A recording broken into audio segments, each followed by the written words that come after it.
G'day guys, welcome to Scotch Down Under. I'm Ken. And I'm the cue ball. And... No, Scott. No, Scott. He's indisposed at the moment. Indisposed. But we'll return. Yeah. At some point. He'll be back. So, we have some Dimple. And this is the 12-year-old sitting on the table. The 12-year-old Dimple. Yeah. But, you know what? What's that?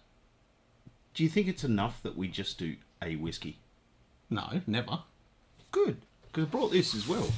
Ah, I've got some glasses. We have extras. Excellent. It's comparison time again.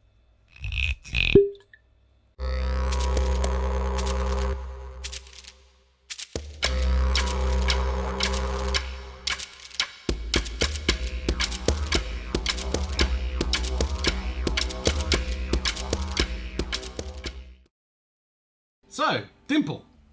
Dimple. We can do a comparison between the 12-year-old and the 15-year-old. Yep. So it comes from the John Haig & Co. distillery. Which is essentially owned by Diageo. It is. This is actually one of the premier lines that John Haig do, because their basic one is the gold label, which is a normal whiskey-looking bottle with just the word Haig on it. Yeah, pretty standard, basic little blend. So the Dimple 15 is the standard, and then they brought out the 12, which was only brought out recently. 60s. In the 60s. This stuff is predominantly from Glenkinchie, which is lowlands, and then Linkwood, which is way up north. So from one extreme to the other. It's 40% ABV. See, that's where we miss out a little, because in the US, this is actually bottled as Dimple Pinch, and it's actually bottled at 43% in the US. 43%. But both 40% here in Australia. And they get a 1.75 litre bottle. You can get a 1.75 litre bottle of this. So they've got the normal gold label, they've got the Dimple, but then they brought another one out in 2014. Like the club edition sort of thing, isn't it? So it's Haig Club. And it's a super awesome premium packaged blue bottle, little square blue bottle with amazing packaging. Looks really awesome. But it was actually it's a single grain, NAS, but it's actually associated with David Beckham and Simon Fuller. Simon Fuller's the guy who created the concept of, like, you know, American Idol, Australian Idol, Pop Idol. He did Idol Pop in Idol UK. was the original. Yeah, Yep, he did Idol in UK, and that's where it all and then started. he's basically franchised it out. This has been a really cool one for us to research. Amazing. Cool to the point that we are actually going to do a separate episode strictly about the history, because of the link between Haig and Jameson. We should touch on some of the history. Okay. In 1824, they established the new Cannonbridge Distillery in Fife. So that was a big distillery. Under the name of John Haig & Co. Yep. And then in 1877, John Haig & Co. is a founding member of DCL. And we know what that turned into. DCL later became Diageo. Yep. But 1893 is when they originally brought this out. And at that time, the Haig family and their cousins, which were the Stein, which we're going to touch on later, they dominated the whole lowland distillery industry. Through the efforts of two of John Haig's sons, they really started pushing this into the US. They were exporting to the US, and it became very, very popular. Yeah, in 1888, both of the sons, they made Haig and Haig. That's right, yeah. And then early 19... Oh, so basically, post-World War One, John Haig & Co. were fully absorbed by DCL. Yep. So late 30s, basically Haig were dominating the Scotch market in the UK. Yeah, it was with one the of the Dimple and the original Haig Gold. Yep, one of the biggest selling whiskies in the UK. Up until around the 60s, which you said was when the 12 came out. Then up to the 70s, then it started dropping off. Especially in 1977, when a big dispute over the pricing between the UK and the rest of Europe. Yeah. massive dispute, and it pretty much killed. And at the same time, a bunch of other things happened which killed the whole whiskey industry completely in the 70s and 80s. Fortunately, they were still exporting it to places like Australia. Yeah. And the US. 2000, they surpassed the million case mark. Yep. Throughout Germany, South Korea, Greece, US. Yep, and probably a little bit in Australia. So, there you go. For me, one of the coolest things about the packaging on these, obviously, you've got the logo on the top, you've got the bottle itself printed on the box.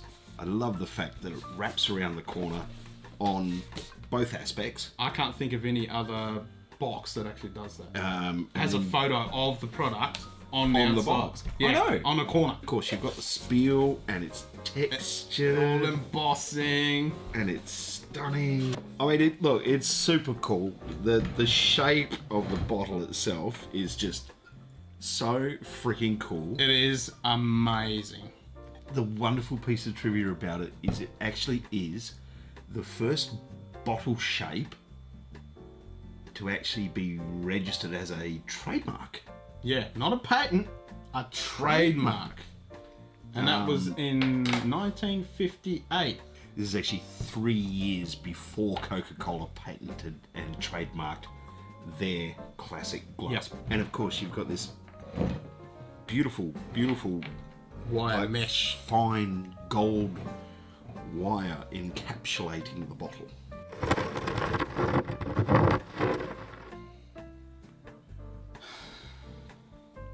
Bit of toffee. Yeah, toffee rather than caramel. Yeah. Yeah, toffee apple. Maybe a little citrus. Toffee apple with citrus drizzling. Yeah, I'm not really getting. Yeah, it reminds me of, Oh no, hang it's on. like a crispy apple kind of. Cut grass almost. Yeah, that could be the fresh. And very subtle hint of spice on the nose for me. That citrus that's there, it's more sort of.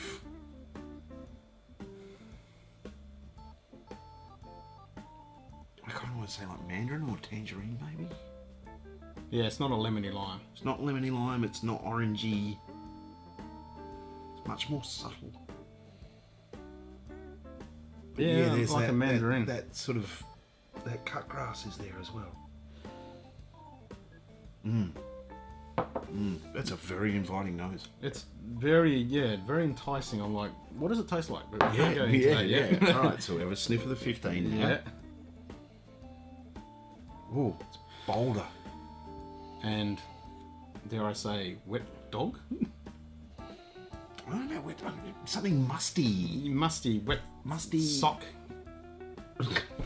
It's like that gym smell, but not a really strong, musty. Oh, like the bottom of your gym bag after you've pulled everything out the next day. Yeah, that kind of residue smell. But that's. But there's an underlying richness that, despite that, what is that? It's kind of weird. There's something still really inviting on the nose about that. Yeah, like it's not an offensive. And again, there's a subtle spice there, but not peppery or anything like that. Just almost like a hint of like an allspice, mixed spice.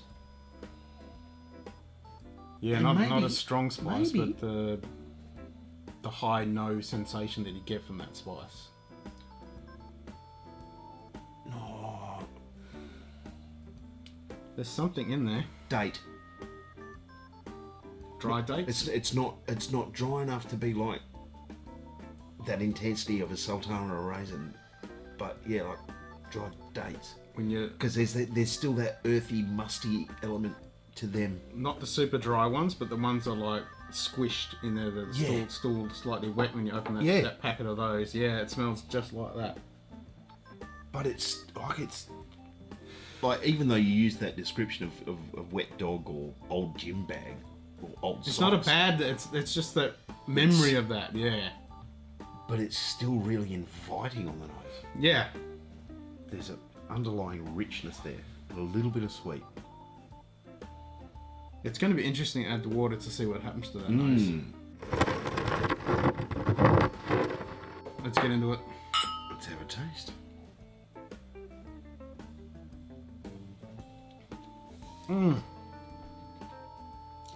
As I was getting that sip come through, that toffee was coming through on the nose as I was trying to sip it.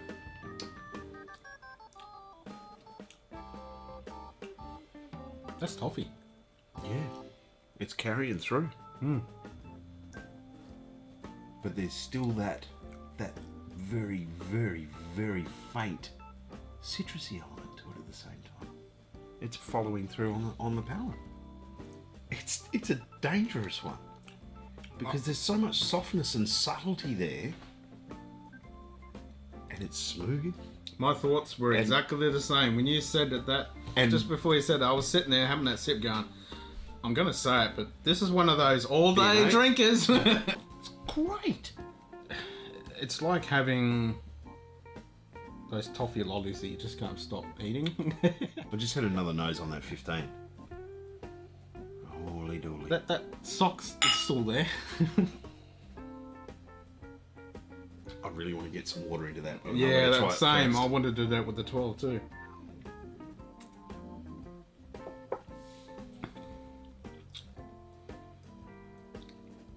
That's lighter. Wow. The toffee in the 12 has become caramel in the 15. It's softer, it's rounded.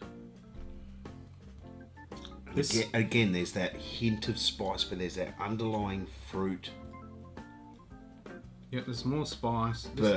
This feels a lot lighter. I was almost going to say the mouthfeel is a lot thinner on this, but it's not. It just the whole sensation is a lighter, like you're saying with that caramel.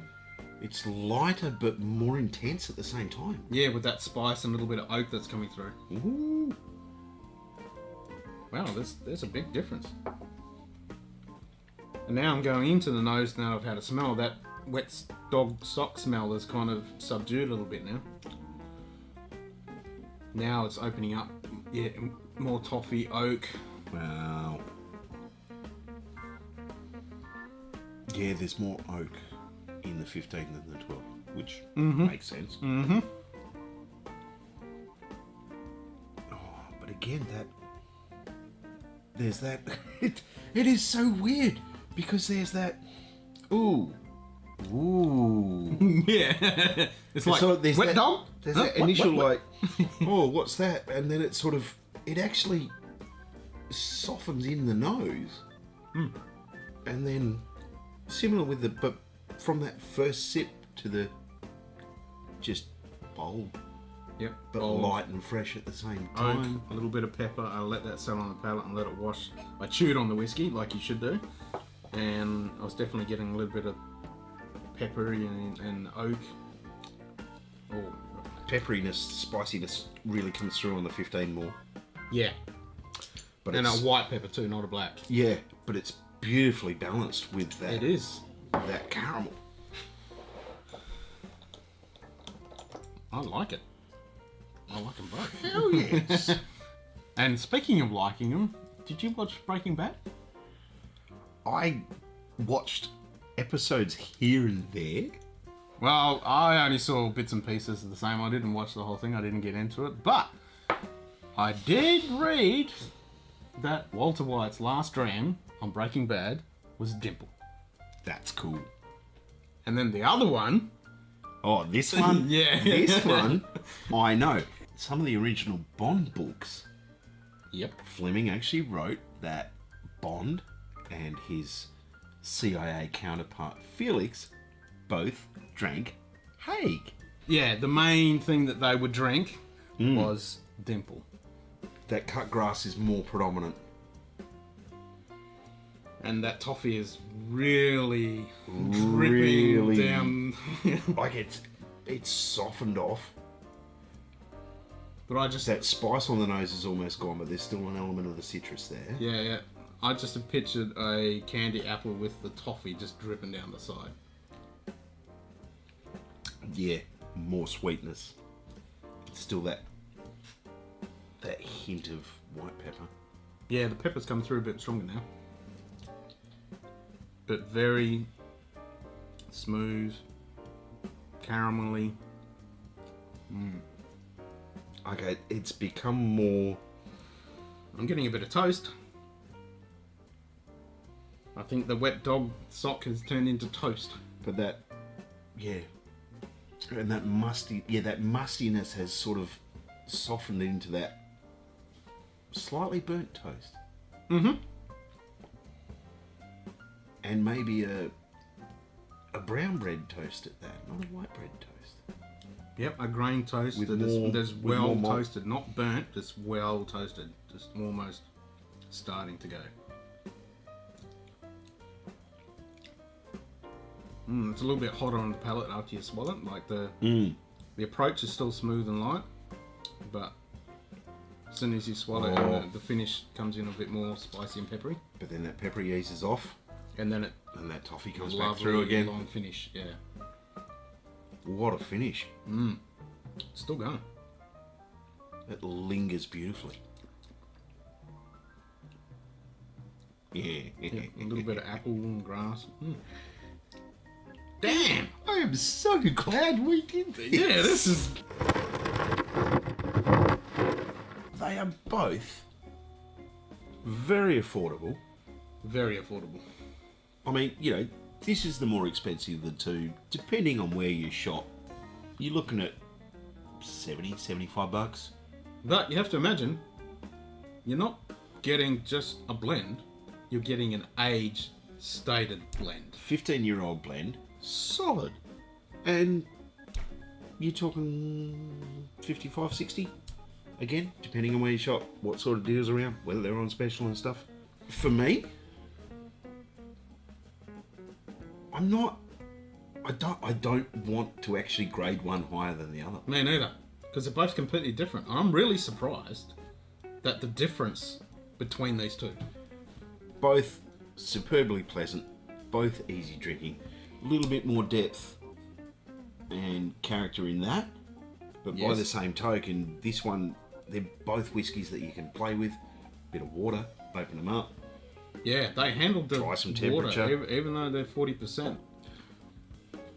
I'll give both a 9. I was with you on that. I was thinking, yep, solid 9s for both of them. I can't do that, I drank one. I know, but I just really wanted to see what'll happen, so you'll have to give me a minute to just agitate that through. But I'm really surprised, because I was expecting your typical, you know, your 3 years extra maturation, just a bit more oak and a bit more spice. I didn't expect straight away on that nose to get that wet dog sock smell, and this to be pure toffee all the way through. All right. Oh, that's interesting. Have a sniff. Again, That's that wet dog has dissipated again. yeah, that's burnt toffee now. Burnt toffee, but that hay is still there too. Yeah. Awesome. That was a good call. Oh, on my part. yeah. Until next time, have a good one.